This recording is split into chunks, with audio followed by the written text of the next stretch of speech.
Olá a todos e todas. Estamos aqui de volta para dar continuidade à disciplina Psicologia da Educação 2. Hoje eu vou introduzir um novo autor, que fala a respeito do desenvolvimento, que é o Lev Vygotsky. A gente vai estar falando um pouco sobre ele. Tá?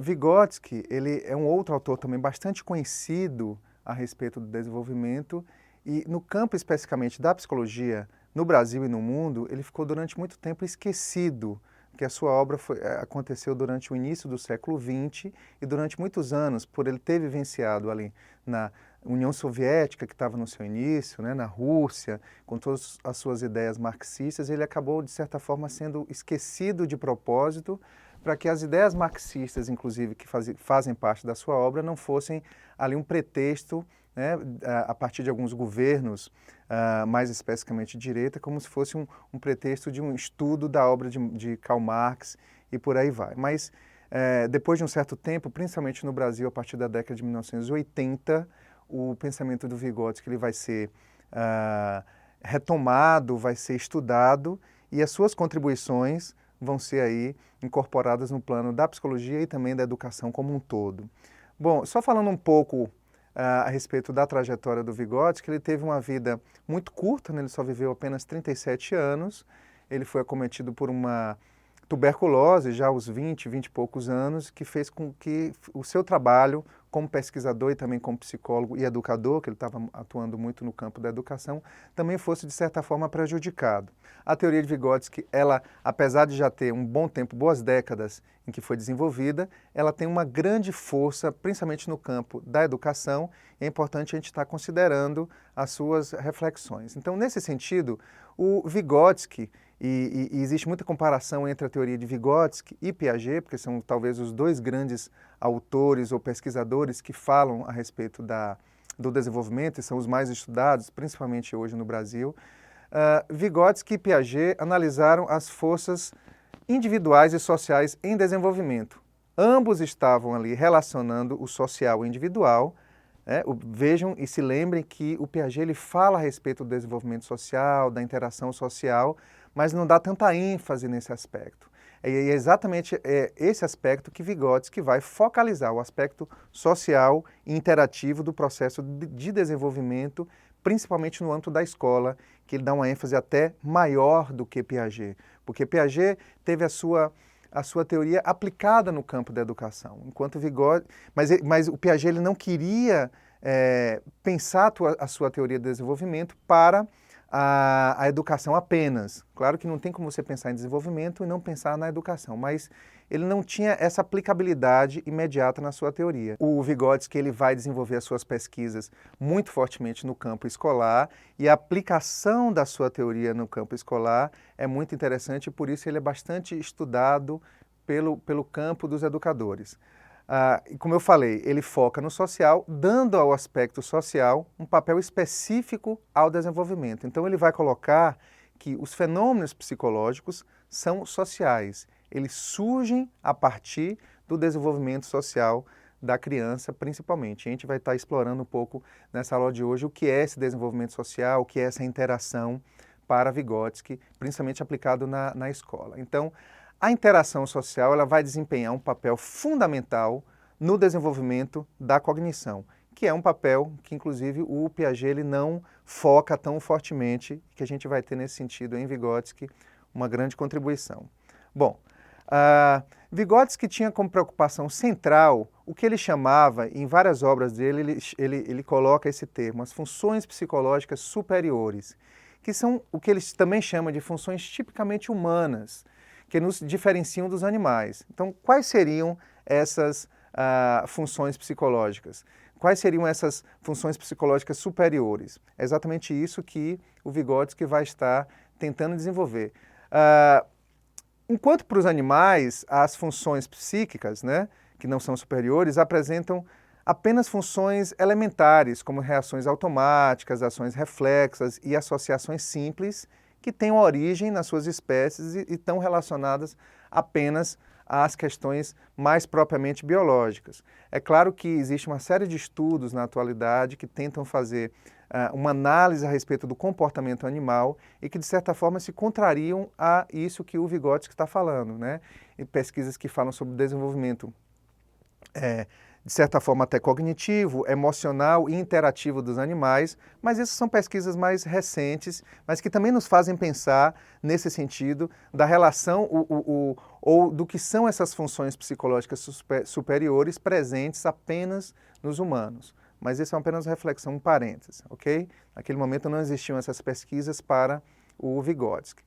Então, para ele, a criança ela nasce com essas funções elementares, as funções psicológicas superiores de uma maneira elementar e enquanto um potencial para serem desenvolvidas, e na convivência com o meio social e cultural, essas funções vão se desenvolvendo e vão se transformando em funções superiores, ou seja, vão se aprimorando, vão se complexificando e vão aí trazendo as características mais específicas do ser humano propriamente dito.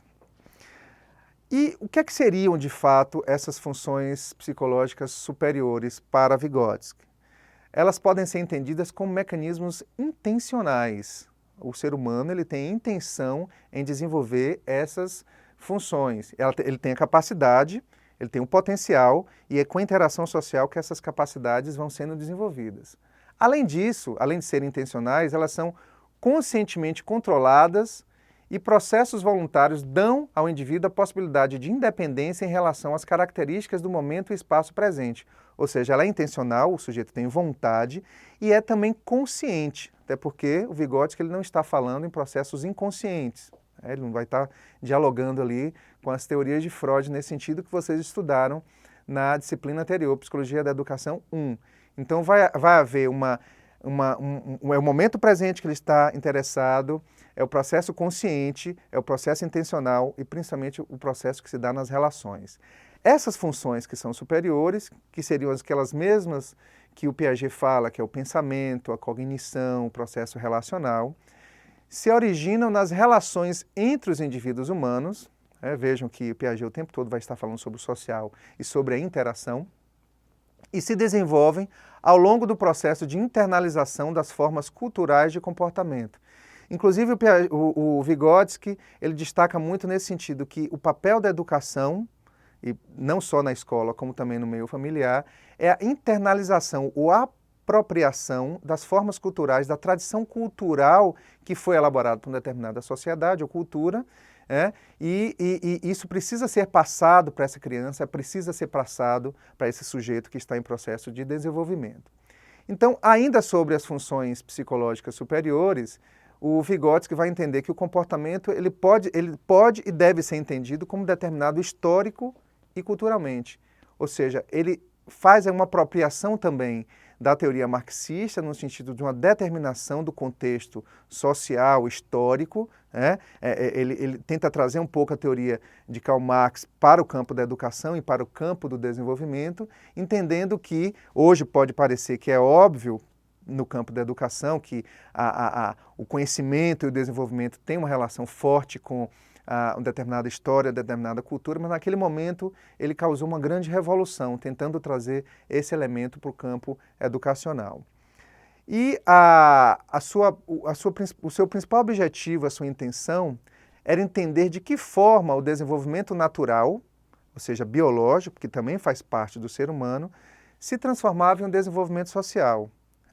Nós temos uma carga genética, uma carga da espécie humana, que tem todo o processo maturacional que os seres humanos passam. É claro que, no caso específico de Vygotsky, ele não falava em estágios de desenvolvimento como Piaget, mas ele entende que nós começamos com estrutura biológica que vai se desenvolvendo e ela vai se aprimorando a partir do desenvolvimento social. Nesse sentido, um dos pontos fundamentais da sua teoria é a dimensão da mediação. Ele entende que toda atividade humana é mediada, em que a linguagem tem um papel central. Essa mediação é interessante porque passa por todas as situações do ser humano, mas ela é fundamental principalmente no campo da educação, em que o educador, o professor, vai estar interagindo com o seu aluno, com o seu sujeito em desenvolvimento, principalmente a partir da linguagem. É claro que Vygotsky fala de uma linguagem falada, uma linguagem verbal, mas existem também estudos derivados a partir das suas reflexões sobre uma linguagem não verbal, uma linguagem corporal, que é importante também ser entendida e ser levada em consideração. Mas a atividade humana ela é mediada, ela é social, e essa mediação ela precisa ser estudada e aprimorada, principalmente pelos educadores, para facilitar o processo de desenvolvimento das crianças e dos sujeitos que estão em processo de aprendizagem.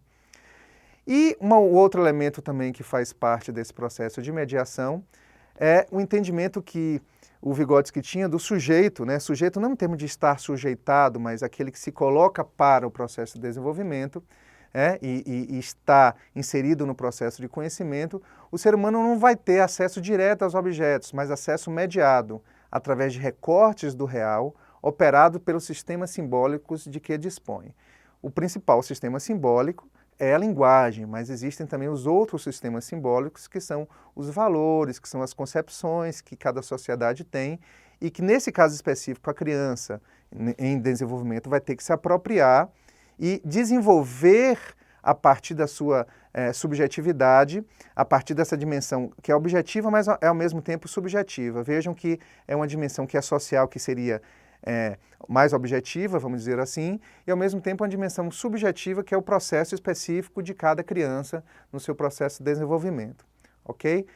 Eu tenho outros elementos para falar a respeito de Vygotsky, mas eu vou estar falando em outra aula, eu vou parar por aqui e nós damos continuidade em outro momento, na próxima semana, à teoria do Vygotsky. Obrigado.